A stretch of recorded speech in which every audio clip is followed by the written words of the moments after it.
అందరికీ నమస్కారం. నేను చెప్తున్న కథలు మీకు నచ్చినట్లయితే మా ఛానల్‌ని సబ్స్క్రైబ్ చేసుకోండి. లైక్ చేయండి, కామెంట్ చేయండి. Detective వాచవ్ part 12.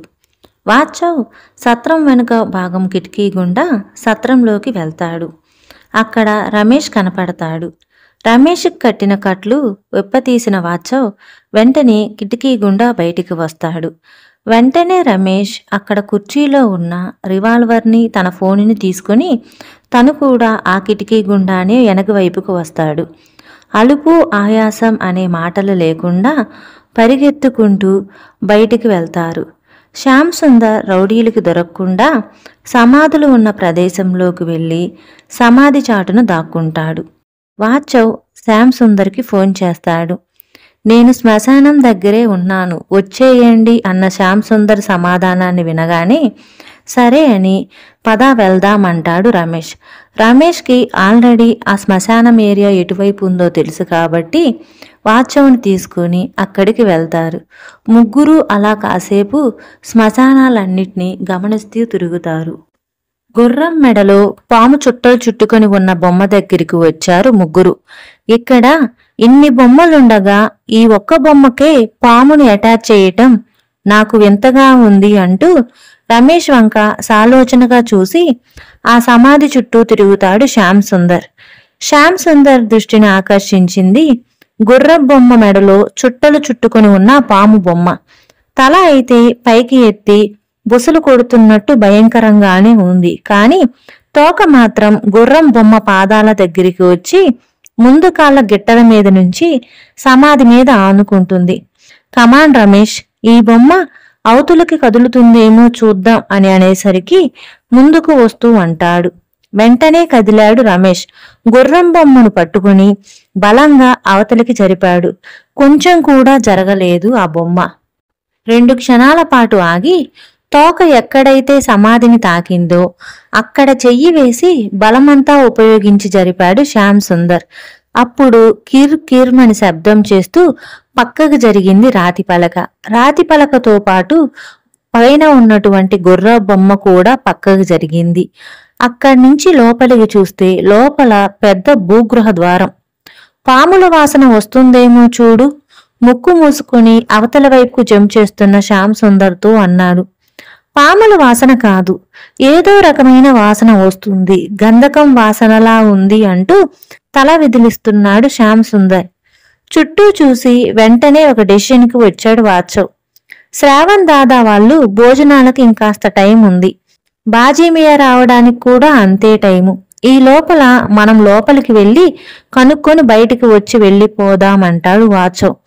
చుట్టూ చూసి దగ్గరలో ఉన్న ఒక ఎండు కొమ్మని అందుకున్నాడు శ్యామ్ సుందర్.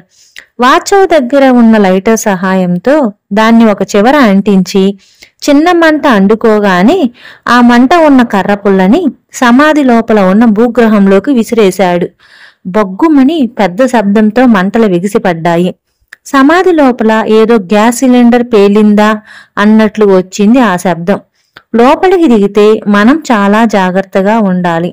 మన బూట్లు రాపిడికి గురయ్యి చిన్న నిప్పురవ్వ జనరేట్ అయినా మనము నించున్న చోటే భస్మమైపోతాం. లోపల ఉన్నది గంధకం కాదు, గంధకంలా ఉండే గ్యాస్ పెట్రోల్ అని అతని వంక చూస్తూ వివరంగా చెప్పాడు శ్యామ్ సుందర్. మంటల్ని రేపే వాయువులు సామాన్యంగా విషపూరితమైనవే అయి ఉంటాయి. ఆ గాలిని పీల్చటం ఆరోగ్యకరం ఎంతమాత్రం కాదు.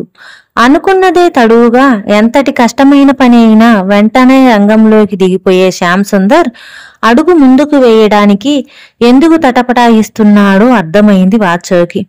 ప్రమాదం పొంచి ఉన్న ఆ భూగ్రహంలోకి దిగాలంటే పాయిజన్ వాయువుల్ని అడ్డుకునే మాస్కులు కావాలి. అవి ఇప్పుడు తమ దగ్గర లేవు. సిటీకి పోయి తీసుకువచ్చేంత టైం కూడా లేదు. ఇప్పుడేం చేద్దాం అని అంటాడు రమేష్. ఆ ఆలోచిస్తున్న వెంటనే వాచవ్ మనసులో ఒక ఉపాయం తట్టింది. ఎటువంటి పాడు గ్యాస్ అయినా సమర్థవంతంగా నిరోధించగల శక్తి మంచి నీళ్లకి ఉంటుంది. నీళ్లతో తడిపిన గుడ్డల్ని ముక్కుకు అడ్డంగా కట్టుకుంటే ఆలస్యం లేకుండా పని పూర్తి చేసుకోవచ్చు అంటాడు వాచవ్. ముగ్గురు ఆ సమాధుల పక్కనే ఉన్నటువంటి బావి దగ్గరికి వెళ్ళి చొక్కాలు ఉప్పతీసి ఆ చొక్కాలు నీళ్ళల్లో ముంచుతారు. వాటిని తీసుకుని ముఖానికి మాస్కులు మాదిరి కట్టుకుంటారు. ఒకరి తర్వాత ఒకరు సమాధి లోపల ఉన్న భూగ్రహంలోకి జాగ్రత్తగా దిగుతారు. చిన్నగా అడుగులు వేసుకుంటూ చాలా దూరం లోపలికి నడిచారు. కనులు చిట్లించుకొని చుట్టూ చూసిన వాచవ కళ్ళకి కనిపించింది ఒక పెద్ద దిమ్మె. దానిమీద ఇంకో పెద్ద పాము బొమ్మ ఉంది. ఆ పాము బొమ్మకి తల మీద 2 కొమ్ములు ఉన్నాయి. పాము బొమ్మకి కొమ్ములేంటి అంటాడు వాచవ్. తన కళ్ళను తానే నమ్మలేనట్టు తలను పక్కకు తిప్పి వాచవ్ వైపు చూశాడు శ్యామ్ సుందర్. చెప్పాను కదా, ఇక్కడ చాలా అడ్వెంచర్ ఉందని. ఎక్కడైనా పాముకు తోక ఉంటుంది కానీ కొమ్ములుంటాయా అని తమాషాగా మాట్లాడుతూ ముందుకు అడుగు వేస్తాడు శ్యామ్ సుందర్. సరిగ్గా అప్పుడే పైనుంచి వస్తున్న వెలుగు మాయమైపోయింది. కదలొద్దు ఎవ్వరు, ఒక్క అడుగు కూడా పక్కకు వేయకండి. పైనుంచి వస్తున్న వెలుగు మాయమైన మరుక్షణం రమేష్ని గట్టిగా పట్టుకుంటూ హెచ్చరించాడు వాచవ్. మాకు తెలుసు వాచవ్, నీకు చీమ అంత తలకాయంత క్లూ అందిస్తే ఏ సమస్యనైనా చిటికలో సాల్వ్ చేస్తావని. భూగ్రహ పైభాగంలో సమాధి పక్క నుంచి మాటలు వినిపిస్తూ ఉన్నాయి. భూగృహంలో ఉన్న చీకటి మరింత చిక్కబడింది. మై గాడ్, గుర్రం బొమ్మని మళ్లీ సమాధి మీదకు జరిపేస్తున్నారు. మనం ఇందులోనే సమాధి చేసేస్తారు అంటూ కంగారుగా మెట్ల వైపు కదలబోయాడు. వెంటనే రమేష్ని పట్టుకున్నాడు వాచవ్. ఒక్క అడుగు కూడా అవతలికి వేయనివ్వలేదు. గట్టిగా కదిలితే ఇక్కడ గ్యాస్ యాక్టివేట్ అవుతుంది. మనం నించున్న చోటే మాడి మసైపోతాం కంఠంగా గట్టిగా చెప్తాడు వాచవ్. బయటకు వెళ్లే దారి మూసుకుపోతుంది అని నిస్సహాయంగా చెప్తాడు రమేష్. మనం ఇప్పుడు వెళ్ళి వాళ్ళని ఆపలేము, వాళ్ళ పని వాళ్ళని చేయనివ్వు అన్నట్లు సైగ చేస్తాడు. ఇక ఇప్పుడు ఏం చేయాలి అంటాడు రమేష్. ఆలోచిద్దాం, ఏదో ఒకటి ఆలోచించి నెమ్మదిగా ముందుకు కదలాలి. తొందరపడినందువల్ల అనర్థమే తప్ప ఉపయోగం ఏమీ ఉండదు అని తన భుజాన్ని తడుతూ సపోర్ట్నిస్తాడు వాచవ్. అంతవరకు మౌనంగా ఉన్న శ్యామ్ సుందర్, ముందు పాము బొమ్మ దగ్గరికి పదండి, తొందరపడి ఎవరూ ఏమీ చెయ్యొద్దు, కదలండి, చాలా సీరియస్ గా చెప్పాడు శ్యామ్ సుందర్. భూగ్రహ ద్వారం మూసుకుపోయింది. తాము పక్కకు జరిపిన గుర్ర బొమ్మని పైన ఉన్న వాళ్ళెవరో గాని యథాస్థానంలో జరిపేశారు. ఊపిరాడక తాము అలా గిలగిలా కొట్టుకుని చనిపోవాలి అనుకుంటున్నారు. ఎంత ఆలోచించినా వాళ్ళెవరో నాకు అర్థం కావటం లేదు అంటూ పాము దగ్గరికి పోతూ శ్యామ్ సుందర్తో అన్నాడు వాచవ్. ఆ విషయం తర్వాత ఆలోచిద్దాం, ముందు ఫోన్లను స్విచ్ ఆఫ్ చేయండి. ఎందుకంటే మనకు గాని ఏదైనా ఫోన్ వస్తే ఆ వైబ్రేషన్ కారణంగా ఇక్కడ మంటలు చెలరేగే ప్రాబ్లం జరగవచ్చు అంటూ ఫోన్ స్విచ్ ఆఫ్ చేస్తాడు శ్యామ్ సుందర్. ఇంకా వేరే మాట మాట్లాడకుండా వెంటనే వాచవ్, రమేష్ కూడా తమ ఫోన్లను స్విచ్ ఆఫ్ చేస్తారు. నా షర్టు మీద ఉన్న తడి ఆరిపోయింది. నాకు ఇక్కడ గంధకం గ్యాస్ వాసన వస్తుంది. అంతేకాదు, నేను ఆక్సిజన్ గాలి పీల్చలేకపోతున్నాను. నాకు చాలా భారంగా ఉంది అంటాడు రమేష్. జల్లుమన్నాయి వాచవ్ గుండెలు. అయినా తనలో ఉన్న కదులుతున్న అలజడిని బయటికి చెప్పకుండా, ఏం కాదు రమేష్, మనం బయటికి వెళ్ళిపోతామని ధైర్యం చెప్తాడు. అప్పటికే పాము బొమ్మ దగ్గర ఉన్న దిమ్మ దగ్గరికి పోయి పాము తల మీద ఉన్న కొమ్ముల్ని తడిమి చూస్తున్నాడు శ్యామ్ సుందర్. పాముకి తోకలే తప్ప కొమ్ములుండవు, అది అందరికీ తెలిసిన విషయం. ఈ బొమ్మకి కొమ్ములు ఎందుకు పెట్టినట్లు అడిగాడు శ్యామ్ సుందర్. వాటిని పట్టుకుని లాగడానికి, అంతకు మించి ఇంకేం సీక్రెట్ ఉంటుంది అన్నాడు రమేష్. రమేష్ అలా అనేసరికి అవును కదా, ఒకసారి లాగి చూద్దామని చెప్పి వెంటనే కొమ్ములను గట్టిగా లాగుతాడు శ్యామ్ సుందర్. దడమని పెద్దగా వచ్చింది శబ్దం. ఆపేయ్ అంటూ కంగారుగా అరిచాడు వాచవ్.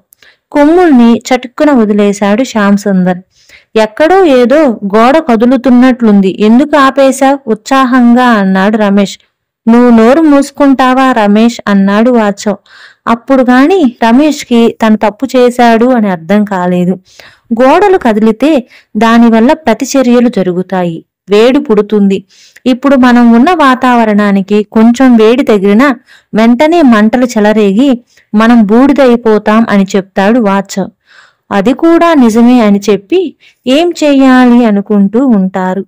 పాము బొమ్మకి అవతల పక్కన ఒక గోడ ఉంటుంది. ఆ గోడ దగ్గరికి పోయి శ్యామ్ సుందరు అటూ ఇటూ చూడగా చటుక్కున కిందకి వంగి నేలని చేత్తో తడిమి చూస్తాడు. ఒక్క నవ్వు నవ్వాడు శ్యామ్ సుందర్.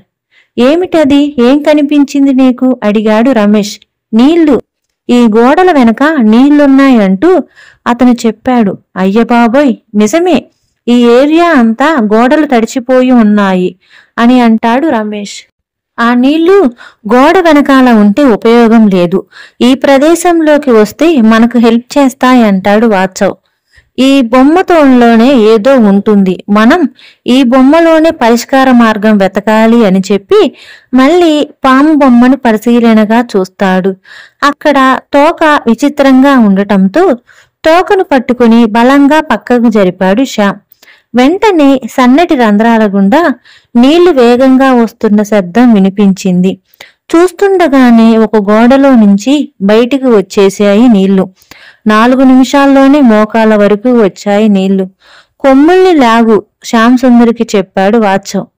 లేదు, ఈ నీళ్లు మనం నిండిపోయే వరకు ఉంటే అప్పుడు కొమ్ములు లాగితే గోడలు చీలినా ఆ వేడికి ఈ నీళ్లు తట్టుకుంటాయి అంటారు. సరే అని వాళ్ళ భుజాల వరకు నీళ్లు వచ్చే వరకు వెయిట్ చేస్తారు. అప్పుడు శ్యామ్ సుందర్ ఒక్కసారిగా కొమ్ములు గట్టిగా లాగుతాడు. డల్మని శబ్దంతో గోడ బద్దలై తెరుచుకుంటుంది. ఒక్కసారిగా అగ్నిపర్వతం పేలిపోయినట్టు ఒక పెద్ద మంట వస్తుంది. వెంటనే వీళ్ళు తలలు కూడా నీళ్ళల్లో ముంచారు. 1 నిమిషంలో పెద్ద మంట రావటం, ఆరిపోవటం కూడా జరిగింది. ఆ గోడ వెళ్ళిపోయిన తర్వాత ఆ నీళ్లు కూడా ఉన్నట్టుండి ఒక్కసారిగా ఒక రంధ్రం గుండా ఇంకొక గదిలోకి వెళ్ళిపోయాయి. అప్పటి వరకు భయపడుతున్న రమేష్ గట్టిగా మూసుకున్న కళ్ళను తెరిచి ముందుకు చూశాడతను. పాము బొమ్మకు ఎడమ పక్కన ఉన్న గోడలో కొంత భాగం కనిపించటం లేదు. అక్కడ ఒక ఖాళీ కనపడుతుంది. వెంటనే అక్కడి నుంచి బయటికి వెళ్ళాడు రమేష్. వాత్సవ్ వెళ్ళొద్దు వెళ్ళొద్దు అని అరిచినా గబగబా బయటికి వెళ్లటంతో చేసేది లేక రమేష్ వెనకాలే వాత్సవ్, శ్యామ్ సుందర్లు కూడా వెళ్తారు. కానీ అక్కడ దృశ్యాన్ని చూసి అందరికీ నోట మాట రాలేదు. శ్యామ్ సుందర్, వాత్సవ్ అలాగే చూస్తుండిపోతారు. రమేష్ మాత్రం ఇలాంటి దృశ్యాన్ని నా జన్మలో ఎప్పుడూ చూడలేను అంటాడు. ఎందుకంటే అక్కడ విపరీతమైన వెలుగు కనపడుతూ ఉంటుంది. ఎటు చూసినా బంగారమే. ఒక టేబుల్, బంగారపు టేబుల్, బంగారపు వంట సామాగ్రి, బంగారపు మంచము, ఆఖరికి బట్టలు కుట్టుకునే వస్తువులైనటువంటి సూదులు కూడా బంగారపు సూదులు ఒక ప్లేటు నిండా గుట్టలుగా పోసి ఉంటాయి. అక్కడ మామూలు వస్తువు అంటూ ఏమీ లేదు. గోడలతో సహా మొత్తం బంగారమే. ఇంత బంగారం ఇక్కడికి ఎలా వచ్చింది అని ఆలోచనలో పడతారు. అంతలో ఒక చల్లటి గాలి వీళ్ళని తాకుతున్నట్లు అనిపించింది. ఎటు చూసినా బంగారపు గోడలు. కానీ ఈ చల్లటి గాలి ఎక్కడి నుంచి వస్తుంది అని చూడగా ఒకవైపు మూలగా ఒక కొండరాయి లాంటి చిన్న రాయి కనపడుతుంది. ఆ చిన్న రాయి పైన ఉన్న చిన్న చిన్న రంధ్రాల గుండా చల్లటి గాలి వస్తుంది. అవతలి వైపు ఏముందో తెలుసుకోవటం కోసం అక్కడ ఉన్న బంగారు బల్లను లాగి బంగారు బల్ల మీదకి శ్యామ్ సుందర్ ఎక్కి ఆ రంధ్రాల గుండా అవతల వైపు చూస్తాడు. అది చూసి శ్యామ్ సుందర్ విగ్రహంలా మారిపోయాడు. అవతలి వైపు ఏముంది, ఏం చూస్తున్నావ్ అని గట్టిగా వాత్సవ్ అడేసరికి నువ్వు వచ్చి చూడు అని శ్యామ్ సుందర్ బల్లా దిగుతాడు. వాత్సవ్ కూడా బల్ల ఎక్కి చూడగా అర్థమవుతుంది. అవతలి పక్క బంగారంతో తయారు చేసిన ఒక బొమ్మ, పెద్ద బంగారపు పెట్టె, చుట్టూతా రాళ్లతో మెరిసిపోతున్న గోడలు, చాలా అద్భుతంగా ఉంటుంది. అది చూస్తుంటే వేరొక ప్రపంచమేమో అన్నట్లుగా అనిపిస్తుంది వాత్సవ్కి. ఇప్పుడు మనం ఆ గదిలోకి వెళ్ళాలి, అప్పుడే మనకి ఏదైనా మార్గం దొరుకుతుంది అంటాడు వాత్సవ్. మనం ఈ గదిలోకి రావడానికి ఎలా అయితే ఉందో ఈ గది నుండి ఆ గదిలోకి వెళ్ళడానికి కూడా ఏదో ఒక మార్గం ఉంటుంది, వెతకండి అంటారు. అలా ముగ్గురు ఆ గది మొత్తాన్ని క్షుణ్ణంగా వెతుకుతుండగా రమేష్కి ఇక వెతికే ఓపిక లేక అటు గోడమ్మటి నించొని ఉంటాడు. గోడ కింది భాగంలో ఒక చిన్ని పువ్వు ఆకారంలో ఒక డిజైన్ ఉంటుంది. ఏదో నార్మల్గా ఆ పువ్వు డిజైన్ని కాలుతో ఒక తన్ను తన్నాడు. అంతే, గర్రుమని ఆ కొండరాయి జరిగి అక్కడ ఒక ద్వారం ఏర్పడుతుంది. రమేష్ తెలియకుండా ఆ పని చేసినా అదే క్లూ. ఆ పువ్వు డిజైన్ ఎవరైతే నొక్కుతారో అప్పుడు అవతలి గదిలోకి వెళ్లే తలుపు మార్గం తెరుచుకుంటుంది. ఎలాగైనా తను తెరిచాడు కదా అని ఆనందంలో ఆ గదిలోకి వెళ్తారు. ఆ గదిలో ఒక పెద్ద బొమ్మ ఉంటుంది. ఆ బొమ్మ ఎలాగ ఉంది అంటే భగవాన్ దాస్ బిల్డింగ్లో పాముల దగ్గర ఉన్న బొమ్మలాగే ఉంటుంది. ఇంకొక బొమ్మ ఉండడానికి దిమ్మ ఖాళీ స్థలం ఉంటుంది. ఆ రెండిటి పక్కన ఒక పెద్ద బంగారు పెట్టె ఉంటుంది. ఇంత విలువైన బంగారాన్ని మామూలుగా వదిలేశారు. అలా బంగారు పెట్టెలో ఉంది అంటే బంగారం కన్నా విలువైనది ఏదో దానిలో ఉంది. అదేమిటో తెలుసుకోవాలి అనుకుంటున్న సమయంలో వెరీ గుడ్ వాచవ్, ఎక్సలెంట్ శ్యామ్ సుందర్ అంటూ ఒకతను వాళ్ళ వెనకాల ఒక 100 మంది దాకా అనుచరులు అక్కడికి వస్తారు. వాళ్ళని చూసి ఆశ్చర్యపోతారు వాచవ్, శ్యామ్ సుందర్లు. మీరు ఏదైనా చేయగలరనే నమ్మకం నాకుంది. మీరు చాలా తొందరగా అన్నీ కనిపెట్టారు, గ్రేట్ అని పొగుడుతాడు. మమ్మల్ని పొగిడింది చాలు కానీ మీరెవరు అని అడుగుతాడు వాచవ్. వెంటనే రమేష్, నాకు తెలుసు, వీడి పేరు జాన్, ఇంటర్నేషనల్ క్రిమినల్. అన్ని దేశాలలో ఉన్నటువంటి దేవాలయంలో ఉన్న బంగారు విగ్రహాలని పక్క దేశాలకు అమ్ముకుంటూ ఉంటాడు. నటోరియస్ క్రిమినల్ అని అతని గురించి చెప్తాడు రమేష్. వావ్ ఇన్స్పెక్టర్ రమేష్, నీకిప్పటి వరకు తెలివితేటలు లేవు అనుకున్నాను, కానీ వీళ్లతో చేరి నువ్వు నీ తెలివితేటల్ని పెంచుకున్నావే అని నవ్వుతూ అంటాడు. ఈ పెట్టెలో ఒక అమూల్యమైనది ఉంది. దాన్ని బయటికి తీస్తే మీ భార్యని, మీ సెక్రటరీ వాసంతిని వదిలిపెడతాను అంటాడు ఆజాన్. ఆ మాటలకి మరింత ఆశ్చర్యపోతారు. ఏంటి అనుకుంటున్నారా? వాసంతికి ఈ బిల్డింగు, ఈ పెట్టె, వాటి గురించి వివరాలన్నీ తెలిసాయి. మీ ఫోన్ కలవకపోవటంతో మీ భార్య వాసంతి ఇద్దరు కలిసి రంగూన్ సిటీకి వస్తున్నారు. దారిలో మేము ఆపి వాళ్ళిద్దరినీ మా కస్టడీలోకి తీసుకున్నాం అని చెప్తాడు జాన్. రమేష్ వెంటనే వాళ్ళనేమీ చెయ్యకండి, ఇప్పుడు మేమేం చెయ్యాలి అంటాడు. ఓకే, ఇటు లోపలికి తీసుకురండి అని క్లాప్స్ కొడతాడు జాన్. అంతలో అవతల గదిలో నుండి తంబిదొరైని తీసుకువస్తారు వాళ్ళ అనుచరులు. తంబిదొరైని చూడగానే ఇంకా ఆశ్చర్యపోతాడు వాచవ్. మీరేంటండి ఇక్కడ అంటే ఈయన వల్లే ఈ సంపద గురించి బయటికి వచ్చింది అని చెప్తాడు జాన్. తంబిదొరై పరిశోధనల కారణంగానే ఇక్కడ ఇంత పెద్ద మొత్తంలో బంగారం ఉంది అని తెలిసింది. అంతేకాకుండా ఇనుప వస్తువుల్ని, రాగి వస్తువుల్ని, ఏ వస్తువులైనా సరే బంగారంగా మార్చగలే ఏదో ఒక దివ్య శక్తి ఉంది. మాకు ఆ దివ్య శక్తి కావాలి. ఇండియానే కాదు, ప్రపంచం మొత్తాన్ని నా కంట్రోల్లోకి తీసుకోవాలి అంటాడు జాన్. అప్పుడు అర్థం కాక ఇలాంటి ఈ కాలంలో ఎవరు నమ్ముతారు అని వాచవ్ అనేసరికి నువ్వు చెప్పరా అంటాడు తంబిదొరై. అప్పుడు తంబిదొరై, అవును వాచవ్, నిజంగా అలాంటిది ఉంటుంది. ఇది పోయిన 100 సంవత్సరాల కిందట జరిగిన విషయం. భగవాన్ దాస్కి ఒక సన్యాసి దాన్ని చెప్పాడంట. దాని కారణంగానే భగవాన్ దాస్ ఇన్ని సిటీలలో బిల్డింగులు కట్టి కోట్ల డబ్బు సంపాదించి వీటన్నిటినీ కూడా ఇక్కడ వదిలేసి తను విదేశాలకు వెళ్ళిపోయారు.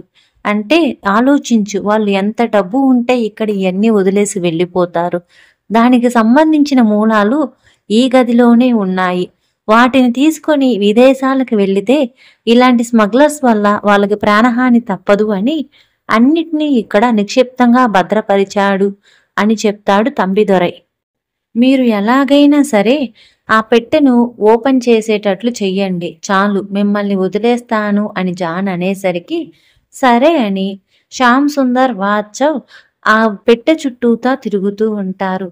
అంతలో ఒక సందేహం వచ్చి భగవాన్ దాస్ బిల్డింగ్లో తీసుకువెళ్ళిన బొమ్మ కావాలి అంటాడు శ్యామ్ సుందర్. వెంటనే సరే అని బొమ్మ తీసుకురండి అని తమ అనుచరులకి చెప్పేసరికి బయటికి వెళ్ళి ఆ బొమ్మని తీసుకువస్తారు. మగబొమ్మ పక్కనే ఖాళీ స్థలంలో ఆడబొమ్మని పెడతారు. ఆ రెండు బొమ్మలకి సంబంధించి ఏదో లింకు ఉండటమే ఆ పెట్టె తెరుచుకుంటుంది అని అర్థమైన శ్యామ్ సుందర్ వాచ్ బొమ్మలకేసి తదేకంగా చూస్తున్నారు.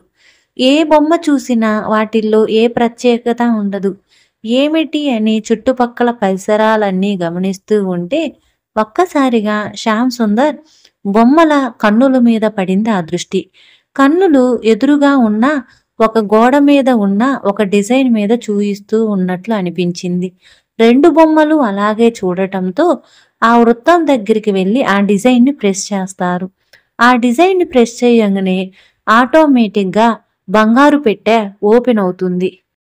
అంతలో వాసంతిని రమేష్ భార్యని తీసుకుని తమ అనుచరులు ఆ గదిలోకే వస్తారు. శ్రావణ్ దాదా బాజీమయ్య కూడా గన్ను గురిపెట్టి కాలుస్తారు. శ్రావణ్ దాదా కాల్చిన బుల్లెట్ జాన్కి తగలకుండా పక్కనే ఉన్నటువంటి తంబిదొరైకి తగులుతుంది. వెంటనే తంబిదొరై తన ప్రాణాలు కోల్పోతాడు. వెంటనే షాక్కు గురయ్యి వెనక్కి తిరిగి చూస్తాడు జాన్. భోజనాలు అయిన తర్వాత శ్రావణ్ దాదా బాజీమియా అనుచరులు సమాధుల దగ్గర ఏమి విశేషం ఉందో తెలుసుకోవడానికి వస్తారు. అక్కడ సమాధి మార్గం తెరవబడి ఉండటంతో వాళ్ళు కూడా లోపలికి రావటం వల్ల ఇదంతా జరిగింది. శ్రావణ్ దాదా చేతిలో ఉన్న గన్ కారణంగా జాన్ మౌనంగా పక్కకు ఉంటాడు. అసలు ఏంటిది అని అడగంగానే జరిగింది మొత్తం చెప్తాడు. ఆశ్చర్యంగా శ్రావణ్ దాదా పక్కనున్నటువంటి సబూద్ ఆ పెట్టి దగ్గరికి వెళ్ళి పెట్టె లోపల ఒక దండం కనపడిద్ది. ఆ దండాన్ని తీసుకుంటాడు. దాన్ని చూసి తెగ ఆశ్చర్యపోతాడు. నేను చాలా పుస్తకాల్లో చదివాను శ్రావణ్ దాదా. ఈ దండాన్ని ఏ వస్తువునైనా తాకిస్తే ఆ వస్తువు బంగారంగా మారిపోతుంది అంటాడు. ఏంటి బే నువ్వు చెప్పేది నిజమా అంటాడు శ్రావణ్ దాదా. అవును, సరే అయితే నువ్వు ఏదైనా వస్తువుని బంగారంగా మార్చు అని బాజీమి అనేసరికి చుట్టుపక్కల పరిసరాలంతా గమనిస్తాడు. అక్కడ ప్రతి ఒక్కటి బంగారంతో నిండి ఉండటం కారణంగా ఏ వస్తువును మార్చాలో అర్థం కాక శ్రావణ్ దాదా చేతిలో ఉన్న రివాల్వర్ని తాకిస్తాడు. ఆ ఇనుపుగా ఉన్న రివాల్వర్ ఒక్కసారిగా బంగారంగా మారిపోతుంది. తుపాకీ బంగారంగా మారిపోవటంతో అక్కడి ఉన్న వాళ్ళందరికీ అర్థమవుతుంది అదే అసలైన దండం. ఆ దండం ఎవరి దగ్గర అయితే ఉంటుందో వాళ్ళు ఈ ప్రపంచంలోనే ధనవంతులవుతారు అని. వెంటనే జాను నాకు ఆ దండం కావాలని దగ్గరికి వస్తాడు. చేతిలో ఉన్న రివాల్వర్ని జాన్ కేసు గురిపెట్టి బుల్లెట్తో కాల్చబోతాడు. కానీ బంగారంగా మారిన ఆ తుపాకీ పనిచేయదు. వాళ్ళల్లో వాళ్ళు కొట్టుకుంటూ ఉంటారు. ఆ దండం కోసం జాను, శ్రావణ్ దాదా అనుచరులు, బాజీమియా అనుచరులు ఒకరికో ఒకరు కొట్టుకుంటాం గమనించిన శ్యామ్ సుందర్, వాత్సవ్, రమేష్ వాసంతిని వాళ్ళ భార్యని తీసుకొని అక్కడి నుండి పారిపోవాలి అనుకుంటారు. అందరూ నెమ్మదిగా బయటికి వచ్చేస్తారు.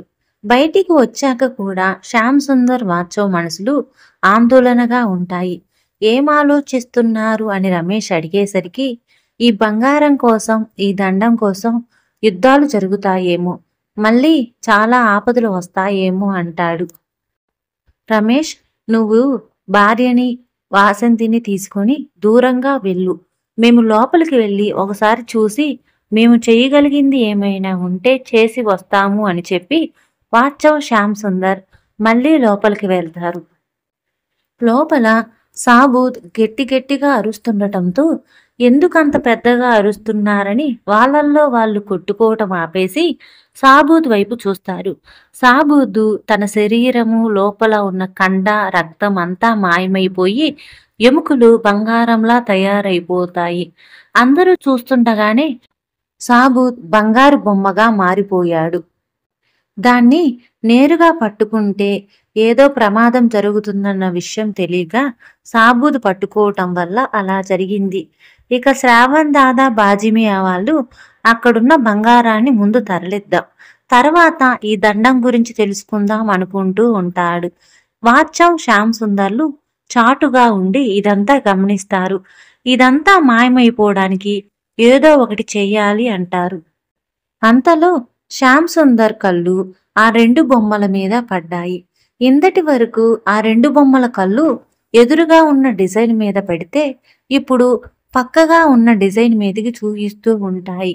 అప్పుడు ఏదో ఆలోచన వచ్చినట్లు, వాచవ్ చూడు, ఇందాకటి వరకు ఎదురుగా చూస్తున్నాయి, ఇప్పుడు పక్కగా చూస్తున్నాయి అంటే బొమ్మలు చూస్తున్న డిజైన్ వైపు ప్రెస్ చేస్తే ఏదైనా జరగొచ్చు. కాబట్టి నువ్విక్కడే ఉండు, నేను వెళ్ళి ప్రెస్ చేసి వస్తాను. మనం వెంటనే ఈ గది నుండి పారిపోవాలి అంటాడు వాచవ్. సరే అంటాడు శ్యామ్ సుందర్.